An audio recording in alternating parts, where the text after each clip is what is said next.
good morning. Let's start by talking about what I just said. Data versus design and creating the wow experience for consumers. Sam, let me start with you. Coming from a very historical childhood upbringing in retail, for me, the customer experience, having that one-on-one, that human interaction is the most valuable part of how we at Adventure HQ design our business experience. For the customer to have a one-on-one engagement, be it in the retail environment or out in the community at a community event. Data capture is critical. We do utilise it to the best of our ability. However, the end result is to have a one-on-one personal experience with the customer. Tell us a little bit about how you create experiences. I did, of course, hear a big roar last night when you all won a few awards, but tell us about what makes this an award-winning experience, and more importantly, the stickiness to the consumer comes from what aspects of your experiential marketing? Look, for those of you that haven't been to an Adventure HQ store, what we love about people's experience is that they don't know why they love the brand. And I think that's something that over-design or over-engineering of a brand experience can take away from the simplistic nature of someone having a great experience within a business or a retail environment. For us, you made great points about the sight, touch, sound, all of the emotions and all of those things that people feel or sense, but they don't always know why. And that for us is our key ingredient. It's very interesting. I want to pick up the word simplicity, because sometimes the idea of experience is always looked at something that's rather busy, loud, noisy, perhaps even very fast. Let's get a sense of how retailers and customers today define experience. What does experience mean to them? David? Well, I think the experience needs to be tailored to every single individual. One of the challenges is that customers are defined as a large group of individuals, but in reality you live the experience personally on one layer, and you can also live an experience with your friends and with a group of people close to you, as well with people that you do not know and you meet while you're living this particular experience. So to be more specific, the best experience is delivered on this multi-layer level. Some 15 years ago, 12 years ago, I was quite impressed to see the number of movies that Singapore Airlines was showing on their long-haul flights. And their pitch line was that long-haul became short-haul all of a sudden. And this made me think, it made me realize that they were trying to tailor a service for the taste of every single individual. So the experience needs to be touching this point. If you take Kidzania as an example, and we have a beautiful store here in Dubai, they give to a general idea, which is a role play for children, the possibility to become the person they want to become in life. So they have different jobs, an opportunity to become themselves. So if you use the same approach for the entire design of a shopping center, you'll be able to create unique experiences for unique people. Okay, let's get you in, Alistair. Looking at what we are saying here is to try and make sure that your customers feel that they have come into a place which values them. How important is the experiential part to keeping brand loyalty? And thereon also marrying what has been the big transformation from brick and mortar to online. Does that take away the idea of experience, or does that enhance it? To answer your last question, it enhances it. At Fitch, we're all about seamless experiences, which is the omni-channel goal that I think every brand and retail is working their way towards, and it's a complicated goal. I'd like to kind of break down what does make a great retail experience, because experience is arguably quite an overused word at the moment. And we think about a great retail experience as being a combination of the physical experience you have in the store, the digital experience, and the human, which is to a great extent the staff or the ambassadors. So the physical is, I think, historically what architects and interior designers have done, which is make the store physically awesome, architecturally, the retail fixtures, making the product, the services look awesome. And you continue to do that. But I think now there's much more emphasis on also training the staff to become brand ambassadors, so that they breathe the brand and they implicitly know how to make the physical environment, the products and services come to life so they can tell the stories and sell it. And I think the most exciting dimension is how digital, social media, data, to your data point, is now increasingly coming in store, and how customers' mobile lives is an explicit part of the shopping experience. Sure. So myself, my team in London, we're very much about creating retail experiences, which is a combination of the physical, human, and digital in concert together. And for different brands, they're dialed up in different ways. So the adventure park may be more physical and less digital, and some other types of retail categories would be much more digital experiences. And it's getting the right combination for the right brand and retail. And that, when you get it right, that builds the loyalty.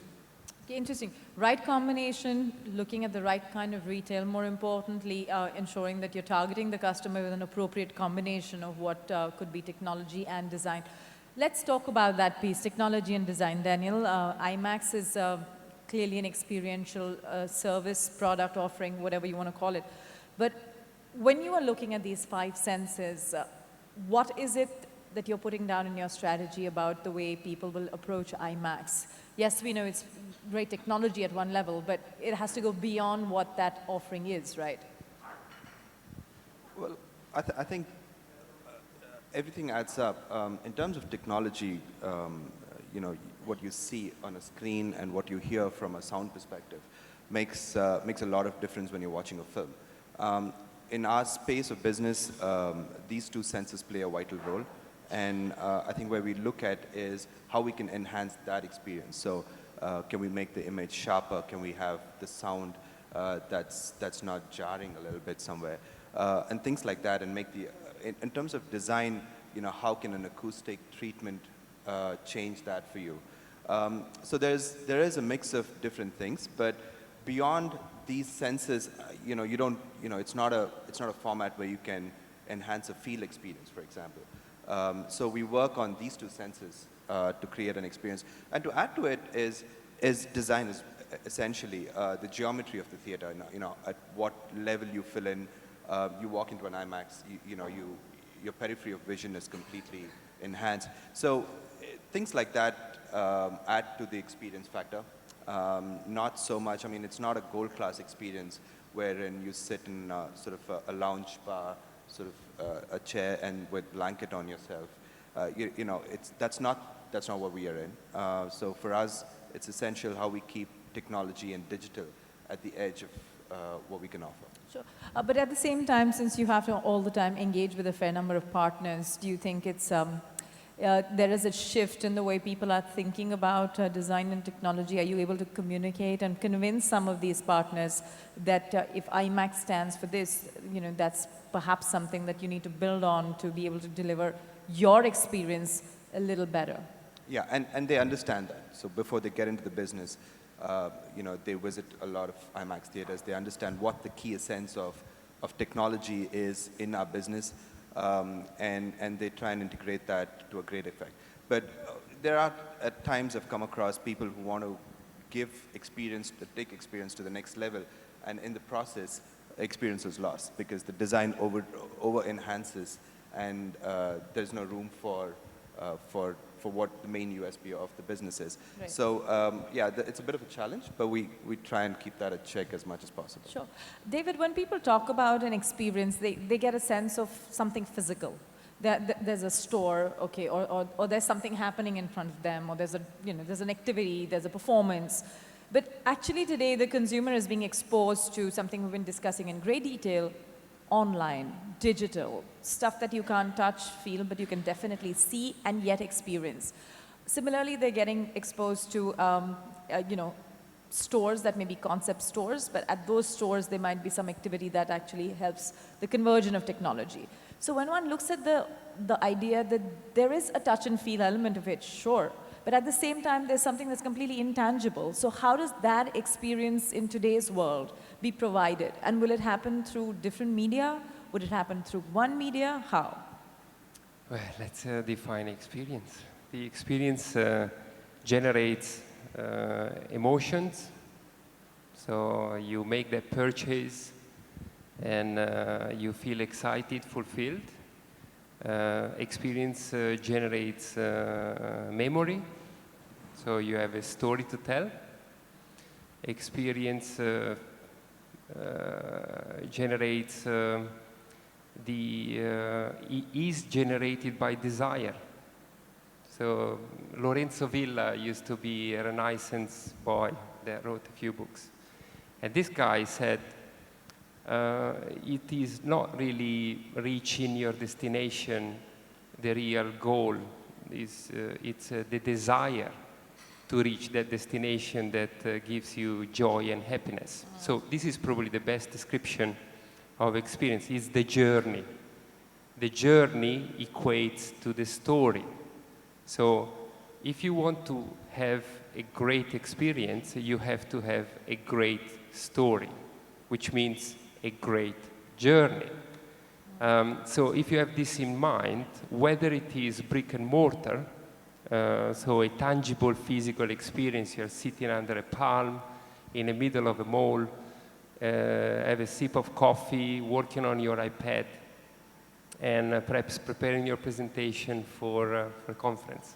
Yeah. So this is a moment which is very physical, very tangible, but at the same time you can have the same vibrant emotion, like my wife, that is zooming into the Gucci bag and or Burberry's and see the details of the pattern of the bag and comparing it to Hello magazine and whatever Delavigne was wearing just the day before in the high streets in London. So she gets excited and for this. And I guess the mixture of the two can give a lot of insights to create a great physical mall experience in the future. Sam, can you share with us in your story, how did you bridge that experience to be from physical to online as well? And to what extent are you working on online experiences? I think David makes a great point at that. It's about the story. And because Adventure HQ is a homegrown brand, it was built by a bunch of retailers. We didn't engage with a design company. We didn't engage with a branding company. We developed the store, we developed the brand ourselves in-house through our own passion for delivering an experience. We're passionate about our product. We have the same genetic makeup as majority of our customers. So we understand the psychology. So communicating the stories, as David was saying, that is the journey. So translating that into a physical space was quite easy for us. Right. Because we understood the customer circulation, the senses that we needed to engage with to actually motivate and inspire people to have an experience within our physical retail space. Sure. How we're bridging that and taking that to a digital and a community basis is continuing that story online. And the point that was also made was about the store team. We don't call them staff, they're store team. They are our ambassadors, they're our best marketing tool.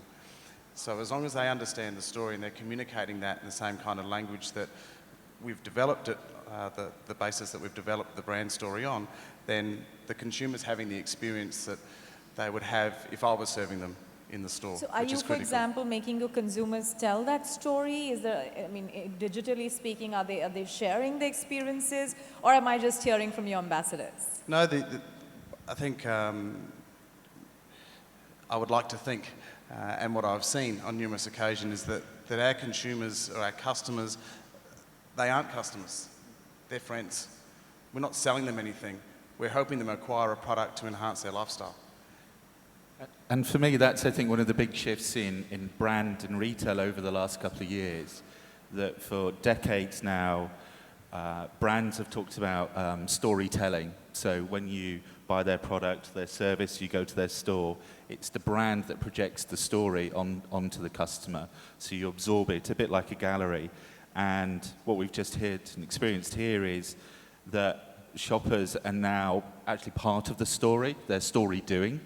And, you know, we're increasingly kind of designing stores where you want customers to have the selfie moment in the store because they are actually part of it. Yeah. I'm calling it the shoppy, not the shelfie or the selfie, but the shoppy. So it's customers having an amazing time in stores and telling all their mates, all their friends, and that is the story. And it's increasingly less about, we just referenced Burberry handbags, a fantastic brand, so I'm not criticizing it, but they used to talk a lot about the provenance of Burberry, where the raincoat came from the trenches and its historical story.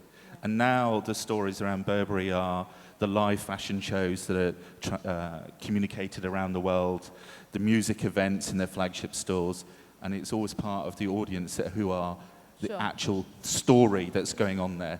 So what we seem to have somewhat concluded is that there has to be a story and the story must be told. At least that's something that most of you agree on. But how many levels should this story be told? Should it be a multifaceted, multi-pronged approach in terms of what media you're using? So we talked about physical and digital retail. How is it that the customer will get to experience your product or experience at several levels? Yes, I think as an industry perspective, that might be a neutral way of looking at it. Well, I used that horrible word omni-channel earlier, and it's really about understanding how customers and shoppers use different medias, different channels at different times. As I travel around the world, increasingly we're all researching products and services from our sofas at home. So an awful lot of research is being done there. Increasingly, an awful lot of commodity shopping is also done on our sofas, and it's really polarizing retail, as in bricks and mortar stores, into faster convenience offers, stuff that I need quick, and polarizing it to really rich, amazing sensorial experiences like the adventure store. And as we see a lot of parts of the world, big box retail stores are closing, and they're becoming smaller and more city center, more click and collect. And it's really understanding how the physical store plays a very key part of a broader retail strategy. And getting that right, again, kind of taps into modern shopping habits. Yeah. Daniel, you want to add your perspective there on that whole experience, more importantly, the aspirational lifestyle that's actually adding or contributing to that kind of demand from retailers? Yeah, no, I mean, I think he made a great point where a lot of shopping is being done from the couch, right? And we're trying to say, you know, don't do that. Come out, experience something that you cannot watch at home or on your sofa. You know, for the business that we're in, the screens are shrinking, so you can watch content at any different mode. And what we say is we want to create an experience where you come out of that space and then watch it and experience something on a large screen that's more lifelike, life-size, and then go back and tell a story that, hey, you know, the character in a movie was wearing something like this, you know, which is not quite visible on your iPhone screen or any of those. So for us, it's more about storytelling in the real world. So yeah, we're working on, that's sort of our motive towards where we are heading. So tell me, how do you cater to the costs around this? Do you call it an effort towards marketing? Do you call it an effort which is perhaps an investment in higher revenues? And are you finding a way to measure your efforts in design experience and brand experiences just by the way of the change in revenues? Are you doing any such analysis with it? Well, not at the moment, because what we've seen is people are willing to come out and watch it when you give them a differentiated experience.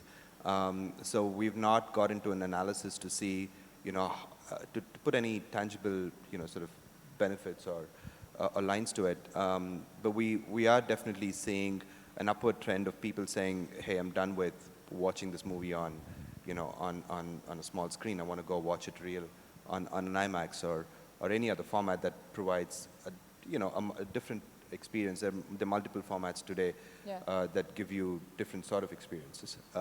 So we're seeing an upward trend of that. There was a point where people were not willing to go out about 3 years ago, and then now you see a lot of people demand on Facebook, on social media saying, hey, when's this movie coming out? We want to go out and watch this movie. So we are definitely seeing an upward trend. Right. Sam, talking of costs, and costs are very real, is a very real issue for retailers who want to make sure that their margins are not shrinking. But a lot of the idea of the brand experience seems like an investment, seems like money that has to be spent as a part of a marketing budget. Do you think that often a physical store or a physical form of what you want to say and how you want to tell a story can become a drag on the way you can have revenues? Do you think that becomes a cost center? I think if you spend it wisely, it's an investment that pays. It's not a cost center, it's an investment. If you're not getting return on investment and telling your story, well, there's a crack in your story. Or you're not communicating your story to the people that are on telling your story. Yeah. So no, I think that it's money that needs to be spent. It just needs to be monitored in the way that it's invested and not wasted. David? Well, it's always challenging to calculate how much benefit you have once you finalize this investment. So the trick here is to create a tool, or a formula that can probably give you some tangible results, whether that experience is perceived by your customers. And this is always the challenge. It's almost like a likability factor. If they remember the story, if they become closer to your brand, if they spend more money in the store. So it's about probably monitoring how much of the revenue is generated from online sales, because of course it's a multi-layer, multi-channel experience that we're talking about. If more money are physically spent on store, but it's not just about the quantity, it's also about the quality. So you want to know how much time is spent in the store and whether that time is memorable or not. And this is something that you can measure, is almost impossible to measure. Well, the amount of time is possible to measure online, but the quality of that time is impossible to measure because you're somewhere else. So you need to probably, every company, every brand, every mall owner needs to tailor their own formula and daily monitor through their operation managers, what is the quality response of the customers that come to the facility, whether it is the entire mall or just a single store. Got it. You want to add to that there? No, it's really interesting listening, and I think the kind of the new buzzword and the next era that we're going into in retail is this idea of retail analytics. When you look at web design, they analyze every millimeter, every inch of the screen, where the click-throughs, where the eyeballs are, and that refines the user experience, the UX of web design. And to a great extent, we're just starting to use that type of analytics tools in the physical space. Now, with customers, we're all carrying around smartphones. Increasing number of stores have eye beacons and sensors. There's also a new breed of digital camera that actually not just records where people are on the store and counts them in hotspots, the physicality in the store. It's actually reading people's faces, a bit similar to the PlayStation 4 gaming devices.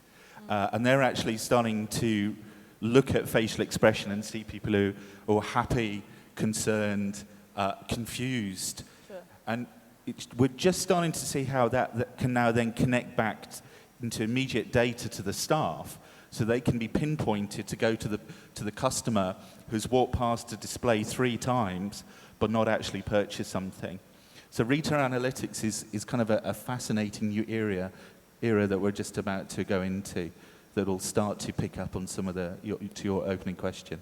Right. So it's clearly very important that there should be some data analysis at the end of the day that suggests that what efforts you're making is actually reflecting in your understanding of your customer better. Yeah, we tried something similar to this in one of our theaters where we said if somebody had a problem in terms of and had to give us a feedback, they would suddenly send some kind of a message, or there was an app in the theater, then they would press on it and give us a feedback, and the manager, the store manager, the theater manager would go right up and address that issue right there and then. So it was not left to something that you would address in the next day or two, but it was in real time addressed right there and then, made him happy, so you never lost him as a customer. So we tried that a few times, and that seems to work. And exactly, I mean, analytics play a huge role in bringing them back. So tell me, we all talk about Apple as the storytelling brand, and given how they make their sales. In their case, they seem to have collapsed everything into that store itself. You don't necessarily need to have an experience online first and then go into a physical store. Everything seems to be all happening together. You were talking about omni-channel, and there's a second screen, large screen, all kind of screens there. After you've told the story, how are you making sure your customers go out and tell that story? Because you've approached the customer. Now, do you wait for word of mouth? Do you do advertising about that experience? You were talking about it being a journey. That journey has to go beyond the brand owners. How does that happen? If you're addressing it to me, it happens by activating your social life through Facebook, LinkedIn, Twitter. So you immediately communicate your experience to your friends, and it goes viral in a way. So your friends share that moment, they give you feedback, they agree with you, they disagree, they don't like what you purchase, they love it. They are jealous because you're having the best cappuccino in town. You show pictures of the most beautiful sight you've seen. So you basically interact, and the retailer or entertainment operator or the mall owner, it's constantly trying to dig into that, breach your privacy, if you like, big Sure. time. This is stimulated by the guys, the like of Google, Twitter, and whoever else. Every time you change job or position in LinkedIn, the entire universe know without you authorizing the news. You have the positive side that we talk about, but you have also the rubbish side of having your private life on display. So this is just another element that needs to be brought in. But when you design, and you know my background, when it comes to the design, I think if you're capable of bringing back that moment of privacy in a mall, in a premises, that is when you go for a big win. A few weeks back, we heard about moving from souks to malls. Yeah. And the whole topic was about, trying to discover something. Maybe call it a nostalgia, but I think it's related to your privacy. So when something is only about you and you want to keep it for yourself, you don't want to share your entire life, day and night. I mean, it's pretty bad.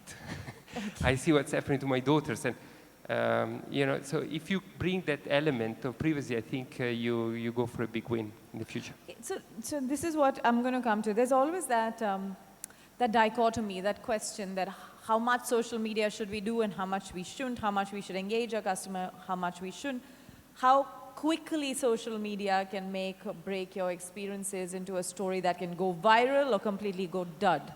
So how do brands then take that call on something that's as quick and I would say permeable as social media?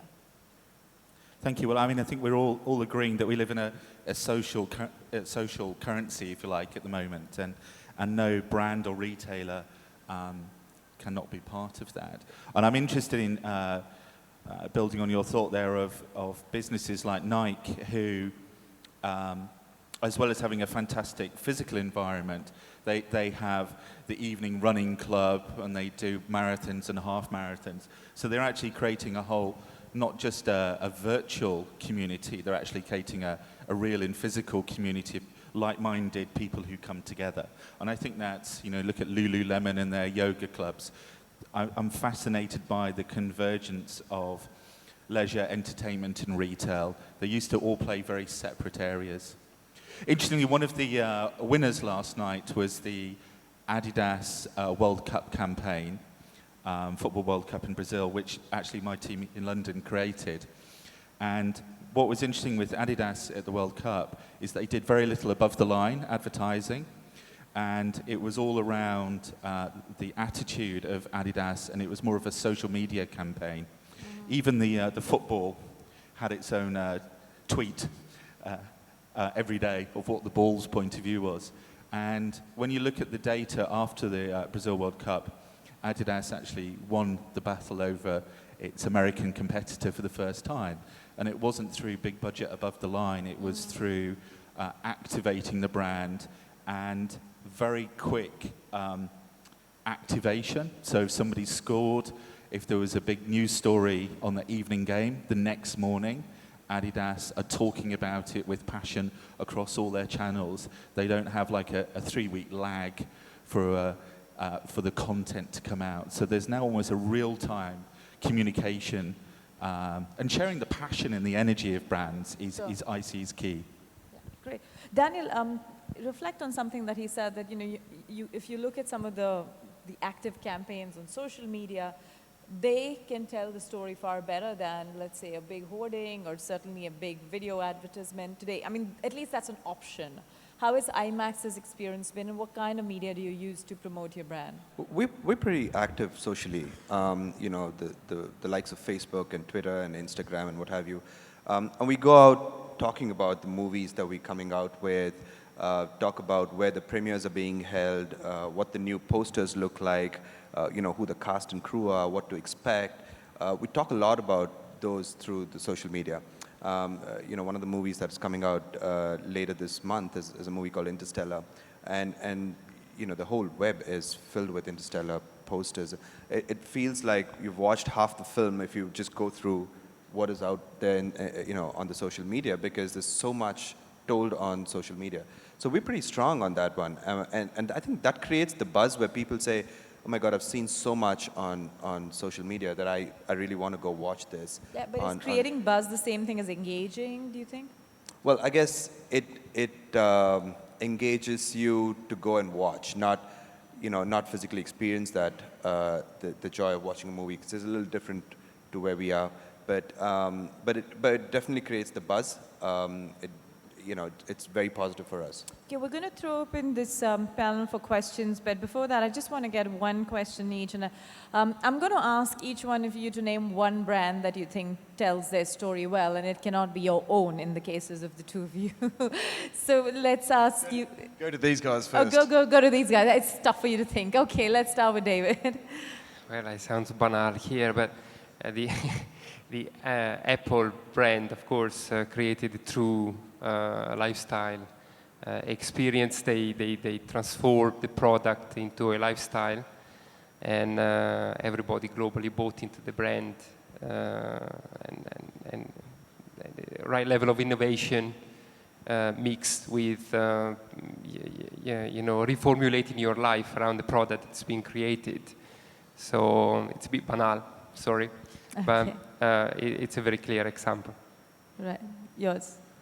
I'm going to go for IKEA, which might be a surprising choice, but I think it's an awesome brand that has married fantastically low everyday price and high design. The two used to be in isolation apart, and they've brought great design at a mass market price. And what's awesome about the IKEA stores is they totally understand how consumers are shopping today. Sometimes I go into IKEA and I want to buy a saucepan that I've seen online or on the web, and I will go directly to find that one product, and I'm kind of locating, and it'll help me find that product really quickly. Other days I'll go there on another Saturday, and I'll be thinking about a new chair for my living room, and it'll give me 20 chairs, and it'll help me. I'll sit on them and see how comfortable. I'll see how strong and different designs, and it'll help me decide which is the right chair for me and my house and my family, and it'll sell it to me. Then other days, I have absolutely no agenda when I go to IKEA, and I'm kind of dreaming. I've got a very open mind, and I'll see one of their room sets of, hey, imagine if you converted your loft, or imagine if this could be your new back garden. And it'll plant a thought in my mind of, yeah, maybe I should do my garden. Maybe I should convert that room and create an indoor spa. Okay. And it's fantastic how IKEA has really understood that at different days, I can shop with a very different mind state. And that's why I love IKEA. Well, I could tell you that when I came in from the airport yesterday, they certainly had me chuckling with the one hoarding which had a saucepan full of meatballs, and it said, "No assembly required." So that was definitely something that caught my eye. Okay, now I'm going to come and put the spotlight on the two of you. A brand outside IMAX that interests you for its design and otherwise. I think Nike for me, and the reason is someone who's never been into running, never been into sports, can walk into the store, figure out what kind of shoes fits them, buy all your stuff, plus get involved in sort of the running campaigns that they have. So you create a lifestyle, you create sort of an ecosystem of its own where I have no idea what this whole thing is, but I get involved and one brand provides everything for me. And that experience for me is great. I mean, be it in just running or golf, for that example. I mean, there's multiple sports that Nike does. So Nike to me is probably one of my top brands. Of Great. course, Sam? number 2 maybe IMAX is probably one. I should have gone first because they're the three that I was just thinking of. I thought Apple, boom. I thought IKEA, boom. I thought Nike, boom. Just goes to show they're the three, they are brands that really do resonate with all of those of us in the industry. So I've had to change my way of thinking over the last minute and a half. And someone that sticks out in my mind a lot in this region is The One. 'Cause their stores are warm, their products are great, the pricing is sharp, but they've also got a great corporate social responsibility that is genuine, and it's well thought out and it's well executed. And they communicate their message really well. So for me, after Apple, after IKEA, after Nike, it would be The One. Yeah, and they also are recipients of the Middle East Retail Forum Awards as of last night. Okay, let's open the discussion and ask our audience to raise questions. There are mics, 2 mics along each aisle, so you can go up there, introduce yourself, and ask a question. Who's going to ask the first question of the day? Questions on design, creating wow brand experiences, particularly given what's happening, the transformation in the Middle East region. Any questions? Where's Amitabh Taneja this morning? I'd like him to ask a question. While waiting, I'm just thinking of this last question about the brands. One brand that I really like is Aesop, the Aesop store from Australia. They design every store different. So it's a very simple way to create a very dynamic experience. And the store is a little bit like a tailored dress. It's really made to measure for every location. And the product is great, of course. They also bring the product to the street. So before you enter into the store, you can taste the hand cream, and the experience starts from just outside the store before you even walk in. When you walk in, it's all very natural light, and if they can create a window at the back of the store, so you feel like you are outdoor. Take a look at it, and this brings me to the possibility that great experiences are also generated by brands that are not chains. So it's very much the opposite to IKEA, to Apple is exactly the opposite. You have a store that is very unique, an owner of that brand that loves the product he creates. I don't know, a barber shop that gives you the best, or somebody that cure your nails. Right. So something that is so dependent on the owner of the store that of course you end up paying a rent. Yeah. And I think in the future will be much more back to community retailers that will really increase the experience of and differentiate one mall from the other. You know, in conclusion, I think one thing is pretty clear, that it doesn't matter that the scale and size or the number of stores doesn't necessarily matter for you to be a successful storyteller if you can actually, at the heart of it, keep some amount of personalization, certainly have ambassadors who speak for your brand within the store and ensure that your customer is at the center of that storytelling. That would probably be a winning story for anyone, any brand, no matter small or big. With that, we're going to conclude the session, and I'm going to invite on stage the next person who's going to be moderating the discussion on big data and using data to, revive and sustain the retail sector. Amit Khanna is a partner and lead data and analytics gentleman here from KPMG. May I please request you to come on stage, make your presentation, and then invite the rest of your panel. Thank you, gentlemen. It's been an absolute pleasure here. Thanks. Thank you.